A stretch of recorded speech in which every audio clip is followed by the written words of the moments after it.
அமமுக பொதுச் செயலாளர் டிடிவி தினகரனை கடுமையாக விமர்சித்து வந்த அதிமுக முன்னாள் அமைச்சர் ஆர்பி உதயகுமார் கூட்டணியில் இணைந்த பிறகு பல்டி அடித்து பேசியிருக்கிறார்.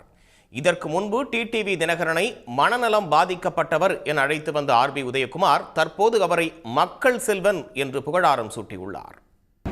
இன்றைக்கு வாய் புளித்ததோ மாங்காய் புளித்ததோ என்று வாய்க்கு வந்ததெல்லாம் பேசிக்கொண்டே இருக்கிறார்கள்.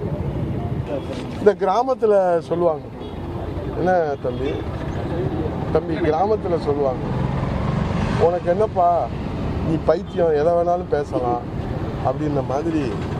அம்மா அவர்கள் 10 ஆண்டு அவரை நடவடிக்கை எடுத்ததாலே மனநலம் பாதிக்கப்பட்டு விட்டாரோ என்கிற ஒரு கவலை அவருடைய தம்பிமார்களான எங்களுக்கெல்லாம் ஏற்பட்டிருக்கு. எப்படி ஒரு மனநலம் பாதிக்கப்பட்டவர் பேசுவாரோ, ஏன்னா அம்மா அவர்கள் அவரை 10 ஆண்டு காலம் தனிமைப்படுத்தி வைத்திருந்தார். தனிமை சிறை என்பது. ஆக அவரோடு உடன் பிறக்கவில்லையே என்ற கவலை எங்களுக்கு இருக்கிறது. அப்படிப்பட்ட தம்பிமார்களான நாங்கள் அவர் மனநலம் பாதிக்கப்பட்டு பொது வாழ்க்கையில் இப்படி ஒரு நிலை அவருக்கு ஏற்பட்டு விட்டதோ என்கிற மிகப்பெரிய கவலை எங்களுக்கு எல்லோருக்கும் ஏற்பட்டிருக்கு.